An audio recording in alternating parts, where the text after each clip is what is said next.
Himaya sa mahal, sa anak, sa Espiritu Santo. Amen. Matuman ang inyong pagbuot, inisiyuta ngayon sa langit. Mateo, Kapitulo 17, versikulo 1 hangtod sa 5. Ang pagkausab sa dagway. Ug tapos sa unom ka adlaw, gidala ni Jesus uban kaniya si Pedro ug si Santiago ug si Juan nga igsuo ni Santiago. Ug iyang ipanguluhan sila sa pagtunga sa usa ka hataas nga bukid nga sila ra dito. Ug dito sa ilang atubangan na usab ang iyang dagway. Ang iyang naong midan-ag sama sa adlaw ug ang iyang mga sapot miputi sama sa kahayag. Ug tan-awa mitungha kanila si Moises ug si Elias nga nagpakigsulti kaniya. Ug si Pedro miingon kang Hesus, Ginoo, maayo gayud nga ania kami dinhi. Kung gusto ka, magbuhat ako dinhi tulo ka payag. Usa alang kanimo, usa alang kang Moises, ug usa alang kang Elias. Ug samtang nagsulti pa siya, tan-awa usa ka masilaw nga panganod mitabon kanila ug gikan sa panganod dihay usa ka tingog nga nag-ingon, mao kini ang akong anak nga pinalangga, nga kaniya may kalipay ako. Patalinghugi ninyo siya. Ako si Naldo, mag-ataw gamay nga mensahe nga atong nadungog ug nabasa sa Biblia. Sinong Lolo Juba, siya nag-ingon, mao kini ang akong anak nga pinalangga, nga kaniya may kalipay ako. Patalinghugi ninyo siya. Ako ning giskutan kay gikinahanglan man nga si Ginoong Papa Hesus atong patalinghugan. Pero wala siya patalinghugi sa katawhan. Hangtod karon wala patalinghugi si Ginoong Papa Hesus. Siya nag-ingon, pag-ampo sulod sa balay. Pero ang katawhan muadto sa simbahan o mag-ampo. Mateo Kapitulo 6, versikulo 5 ngadto sa 6. Ang tudlo ni Jesus may tungod sa pagampo. Ug sa magampo kamo, ayaw kamo panig-ingon sa mga maot. Kay sila aron makakita sila sa mga tao.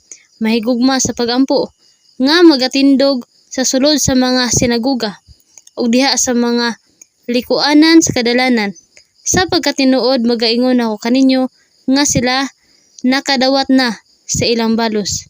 Apan ikaw, sa mag-ampo ka, sumulod ka sa imong lawak ug takpi ang pultahan ug mag-ampo ka sa imong amahan nga anaa sa tago.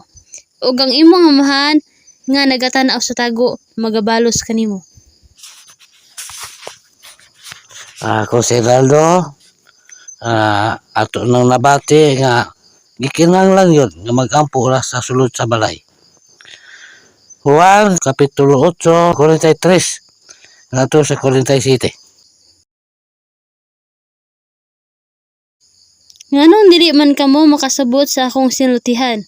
Tungod kay kamo dili manggod makabati sa akong pulong. Kamo gikan sa inyong amahan nga mao ang yawa. Ug ang iyong tinguha mo ang pagtagbaw sa mga pangimbog sa inyong amahan. Siya may usa ka mamumuno. Sukad pa sa sinugdan. Ug siya walay labos sa kamatuoran. Kay ang kamatuoran wala man diha kaniya. Inig pa makak niya, siya magasulti tukma sa iyang kaugalingong kinaiya. Kay siya baka kunman. Ug mao ang amahan sa mga bakak. Apan kay nagsulti man ako sa kamatuoran, kamo dili motuo kanako. Kinsa ba kaninyo'y makapamatuod nga ako nakahimog sala? Kung ako nakasulti man sa kamatuoran, nganong dili man kamo motuo kanako? Siya nga gikan sa Dios makabati sa mga pulong sa Dios. Ang katarungan nga ngano nga dili kamo makabati niini, mao nga kamo dili gikan sa Dios. Ginapresenta ni Ginoong Papa Hesus nga naadi ay nga mga anak sa yawa, o ginapresenta ni Ginoong Papa Hesus nga ang inyong amahan mao ang yawa, o ginapresenta ni Ginoong Papa Hesus nga ang mga Hudyo dili gikan sa Dios. Pangutana, ang katawhan nga Pilipinas gikan ba sa Dios? Ang katawhan nga Pilipinas mga anak pa ni sa yawa? Ang katawhan nga Pilipinas ang amahan mao ba ang yawa? Kung ang katawhan nga Pilipinas dili katawhan sa Dios, kitang mga Pilipino dili ta maluya sa pagtuo. Ug ato ning mabasa sa Oseas Kapitulo 1 versikulo 10. Bisan pa niana ang gidaghanon sa mga bala sa Israel, maingon sa bala sa dagat, nga dili matakos ni maihap. Og mahitabo nga sa dapit diin kana gisulti kanila, kamo dili akong katawhan, kana igasulti kanila, kamo mga anak sa buhi nga Dios. Ako si Naldo, maghataw gamay nga mensahe sa atong nadungog ug nabasa sa Biblia. Ang wala ko pagatawga nga akong katawhan karon pagatawgon na nga mga anak sa buhi nga Dios. Si Ginoong Papa Hesus mao ang atong amahan nga buhi nga misa ka sa langit. Og si Ginoong Papa Hesus iyang ginapresenta nga si Mama Maria inahan. Og si Ginoong Papa Hesus iyang ginapresenta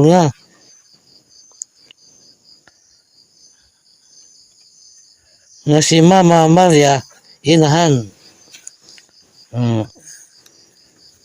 Juan Kapitulo 19 versikulo 26 hangtod 27. Ug sa pagkakita ni Hesus sa iyang inahan ug sa tinun-an nga iyang hinigugma, nga na nagtindog sa duol, siya miingon sa iyang inahan, babae, tanawa ang imong anak. Unya miingon siya sa tinun-an, tanawa ang imong inahan. Ug sukad niya atong taknaa, gidawat siya sa tinun-an ngadto sa iyang kaugalingong pulianan. Ako senador maghahangyo sa tanang Pilipino o sa tanang kanasuran nga kamo magpasakop mo sa relihiyong Iglesia Santa Cruz na ay pagtahod. Ginoong Lolo Juba, Lola Dolores, Ginoong Papa Hesus, Mama Maria o kita magatahod ni Mama Crescencia. Kana lang. Ako sila lang magpasalamat mi kang Ginoong Lolo Juba, Lola Dolores kay mosuri na lang ina sa tanang dautan aron may mong lula sa kahayag. Ginoong Papa Hesus, Mama Maria, Mama Crescencia ug Diyos Espiritu Santo. Sa mga manulunda ug sa mga balaang hinigiban. Uban sa among relihiyon, Iglesia Santa Cruz. Mensahe namo sa mga katawhan nga kami mao nga anak sa gingharian sa buhi nga Dios. Juan Kapitulo 12, versikulo 37 hangtod sa 38. Ang pagkawalay pagtuo sa mga Hudiyo. Og sa nakasulti na si Jesus niini, siya bipahawa og nagtago gikan kanila. Bisan to daghan ang mga milagro nga iyang gihimo sa ilang atubangan, ngani wala sila musalig kaniya. Aron matuman ang pulong nga gisulti ni Isaias nga propeta nga nag-ingon, Ginoo, kinsa ba ang nakatuo sa ilang nadungog gikan kanamo? O kang kinsa ba gikapadayag ang bukton sa Ginoo? Ako sila lang mohatag ko og gamay nga mensahe sa akong gibasa sa Biblia nga ang pagkawalay pagtuo sa mga Hudiyo. Bisan to daghan ang mga milagro nga iyang nahimo sa ilang atubangan, ngani wala sila mosalig kaniya. Aron matuman ang pulong nga gisulti ni Isaias nga propeta nga nag-ingon, Ginoo, kinsa ba ang nakatuo sa ilang nadungog gikan kanamo ug kang kinsa ba gikapadayag ang bukton sa Ginoo? Si Ginoong Papa Hesus daghan ang iyang mga milagro sa iyang pag-ani sa Israel. Og siya nagpakatao. Apan ang mga katawhan wala mituo ug walay pagsalig. Ilan ay noong gipapatay si Ginoong Papa Hesus. Ug ang simbahan nagsugo aron mapatay si Ginoong Papa Hesus. Sa pag-ani ni Ginoong Papa Hesus, siya miingon sa balay magampo.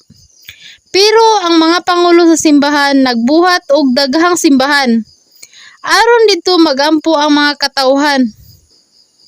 Aron magdala og mga sinsilyo nga kwarta. Aron mahimong binandol nga kwarta pag-abot sa labaong pangulo sa simbahan. Nganong gipapatay man si Ginoong Papa Hesus? Tungod sa kwarta, ipapatay si Ginoong Papa Hesus o igamit sa simbahan ang Biblia aron sila makakwarta. Hangtod karong panahona wala gihapoy pagtuo o pagsalig ang mga katawhan kaysa sa simbahan gihapon sila nagampo. Ang inyong giampuan ang agalon nga bahandi. Kung naa nauntay pagtuo o pagsalig ang mga katawhan, naa nauntay nagpasakop sa among reliyong Iglesia Santa Cruz. Nagpresentar og bagong gobyerno nga suporta sa tanang kanasuran. Walaon ang kwarta sa tanang kanasuran. Pantay-pantay ng tanan sa tanang kanasuran. Wala nay dato, wala nay pobre sa tanang kanasuran. Kung kini dili mabuhat sa tao ang pagwagtang sa kwarta, ang agalon na Dios ang mubuhat aning tanan. Pero daghang katalagman nga moabot ron sa pagwagtang sa agalon na bahandi. Kung kini ang gusto sa mga katawhan, mangandam na ang tanang katawhan sa tanang kanasuran. Dili mohunong ang mga katalagman indubanan pa sa mga gubat sa tanang kanasuran. Unsaon sa paghunong sa mga katalagman uban sa gubat sa tanang kanasuran. Mohunong ang mga katalagman o gubat kung matukod na ang gingharian sa buhi nga Dios. Og diri pagatukuron sa Sitio Cabca, Barangay Sabod, Loreto, Agusan del Sur. Kami nangita og 300 ka buok sundalo sa gingharian sa buhi nga Dios. Og prinsipe og prinsesa, walay halo. Pure Pilipino og pure Pilipina. Kayang Pilipinas ang hari sa tanang kanasuran. Kini ako gipasalamatan nila Ginoong Lolo Juba, Lola Dolores kay mosuri na ang ina sa tanang dautan aron mahimong lula sa kahayag. Ginoong Papa Hesus, Mama Maria Crescencia ug Diyos Espiritu Santo. Sa mga manulunda ug sa mga balaang hinigiban. Uban sa among reliyong Iglesia Santa Cruz. Salamat.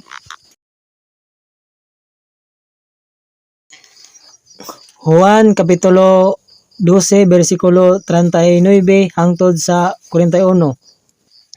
Busa wala sila makatuo kay si Isayas miusab man sa pagsulti nga nag-ingon, iyang gibutaan ang ilang mga mata o gipagahi ang ilang kasing-kasing aron dili sila makita pinaagi sa ilang mga mata ni makasabot pinaagi sa ilang kasing-kasing ni managpamalik kanako aron pagaayohon ko sila. Kini ipamulong ni Isayas tungod kay nakita man niya ang himaya ni Kristo o misulti siya may tungod kaniya. Ako si Jose Sanagote, hanggang ako si Yoyo. Ako magpasalamat ni Ginoong Lolo Joba, Ginoong Papa Isos, ug sa Dios Espiritu Santo, ug sa atong inahan nga nangitnon nga mao si Mama Maria ug kang Mama Crescencia nga mapura nagpadayag ni sa manggugpo pasauna ug karon tagom na, ug sa mga manulunda ug sa mga balaang hinagiban nga mapura nagig-away sa mga daotan, ug sa muang reliyon Iglesia Santa Cruz ang nagunan niya kung amahan nga nagdala sa ngalan nga Naldo ug siya po nagdala sa ngalan nga Elias nga mabasa po sa Malakyas nga sa dili pang pagbalik ni Ginoong Papa Hesus magkasangyaw pa si Propeta Elias ug mao ni karon na nagkasangyaw na sa tawhan. Ug matag pugog mensahe sa akong gibasa nga sa unang panahon ang taga Israel nadyo'y mga tao nga wala ming tuo kang Ginoong Papa Hesus. Hinoon naman po ming tuo pero daghan po ang wa ming tuo ug labi na ang taga-simbahan nga mao jud ang nagpatay po kang Ginoong Papa Hesus. Ug hangyo po ko sa mga katawhan nga karon nga panahon motuo na ta kang Ginoong Papa Hesus nga siya jud ang anak ni Ginoong Lolo Joba nga gipadala pod. Mao ni karon na gipauna na akong amahan nga magsangyaw pod. Ug ang gingharian nga dito ta dapat sa Israel mao nang gibalhin na diri sa Pilipinas aron pod nga diya na maghari si Ginoong Papa Hesus. Ug ang ako pong amahan nga gipadala po ni Ginoong Lolo Joba nga maghari pod sa Pilipinas. Ug ato jud pong baguhon ang atong panggobyerno nga suporta magsinuportahay aron pod nga atong maangkon ang kalipay kay karon na pod nga panahon magpabilin ta sa agalon nga bandi namo jud ang kagubot ug ang mga tao pod nadyo pod ang kurapkot. Unang ato na jung baguhon po ang atong panggobyerno nga suporta. Ug kini akong salamatan ni Ginoong Lolo Joba, Ginoong Papa Hesus, ug sa Dios Espiritu Santo ug sa tong inahan nga nangitnon nga mao si Mama Maria. Ug kang Mama Crescencia nga mao po na nagpadayag ni sa magugpo pasauna ug karon tagom na. Ug sa mga manulunda ug sa mga balaang hinagiban nga mao po na nagig-away sa mga daotan. Salamat sa tanan. Ako si Klingkling, nagkapasalamat mi kang Ginoong Lolo Joba, uban kang Lola Dolores kay mosurrender man siya aron mahimo siyang reyna sa kayag. Kang Ginoong Papa Hesus, uban kang Mama Maria, kang Mama Crescencia, sa Dios Espiritu Santo, sa mga manulunda ug sa mga balaang hinagiban. Juan kapitulo 12 bersikulo 42 hangtod sa 43. Walay sapayan niini. Bisan gani sa mga punuan daghan kanila ang misalig kaniya. Apan tungod sa mga Parisiyo, kini wala nila itugan. Sa kahadlok ng tingali unyag, palagputon sila gikan sa sinaguga. Kay labi pa man gud nilang gihugma ang pagdalay gikan sa mga tao kaysa pagdalay gikan sa Dios. Nabasa sa Biblia nga bisan gani sa mga punuan daghan kanila ang misalig kang Ginoong Papaisos, pero tungod sa mga Parisiyo kini wala nila itugan. Kinahadlok man sila nga palagputon sila gikan sa sinaguga. Kay mas gipalabi nilang gihugugma ang pagdalay gikan sa mga tao kaysa pagdalay gikan sa Dios. Ingon ani manggod ang tao, sensitive kayo, dili gustong mahugawa ng ilang reputasyon sa katilingban. Kalipay nila ang pagdalay gikan sa parihara nilang tao. Gibaliwala ang pagdalay gikan kang Ginoong luludsuba nga dili ikapantay sa tao. Gipapatay na hinuon si Ginoong Papaisos sa mga naa sa simbahan. Ang mga simbahan kung tanawon sa mga tao naa ang simbolo sa Ginoo. Pero si Ginoong Papaisos nagingon, mga sinaguga ni Satanas. Musimba pa mo sa simbahan nga naaman diha si Satanas. Ang nagpapatay kang Ginoong Papaisos, kung tinuod nga nagatuo mo kang Ginoong Papaisos, ayaw na mo pagsimba pa sa mga simbahan. Kay kung musimba pa mo, kamo matawag na nga mga anak sa yawa. Kaya ang mga simbahan wala magtuman kang Ginoong Papaisos nga magampo lang sa sulod sa balay. Ang mga naa sa simbahan, sa tanang kanasuran, mga bakako na silang tanan. Unta mga tao, mas pilion ang pagdalay gikan kang Ginoong luludsuba. Pareha karon, si Papanaldo nga mao si Propeta Elias nagpadala og mensahe sa Malacañang.